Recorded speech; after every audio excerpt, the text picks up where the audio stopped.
On the menu today, we're cooking some duck. Here's the ingredients you're going to need for this dish. So starting with the potatoes, just prick them all over with a fork and put them in the oven for about an hour and 20 minutes.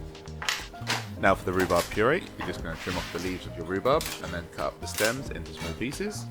Add them into a saucepan. Add your star anise and sugar, and now some water. And bring that to a gentle simmer. Remove the star anise. Cook for a further 2 minutes, and then blend. Once it's smooth, just strain that through a sieve and put it in a squeezy bottle for later on.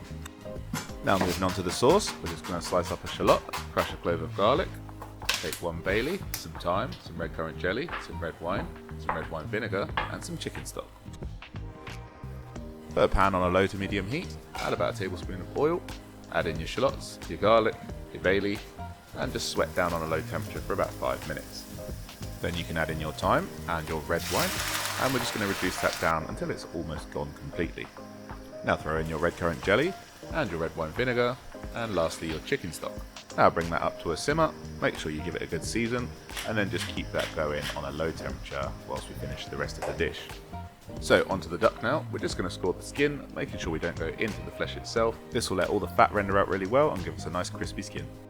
Now put your duck in a cold pan, skin side down, turn the heat on and let some fat render out before you pour that out, and put it back on the heat, still on low, until you have a crispy skin like this. Flip it over for a couple of minutes, and then take out and leave to rest somewhere warm. Back to those potatoes now, just add a tablespoon of butter to a saucepan, thinly slice about 6 large wild garlic leaves,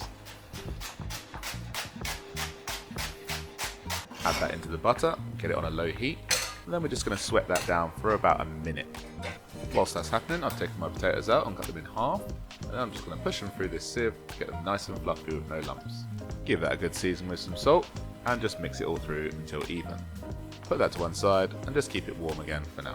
Next up, our sauce should be ready, so we're just going to strain that out, making sure we squeeze every last bit out, and then just reduce until your desired consistency. Slice out a portion of your duck, and we're ready to plate. See you next week.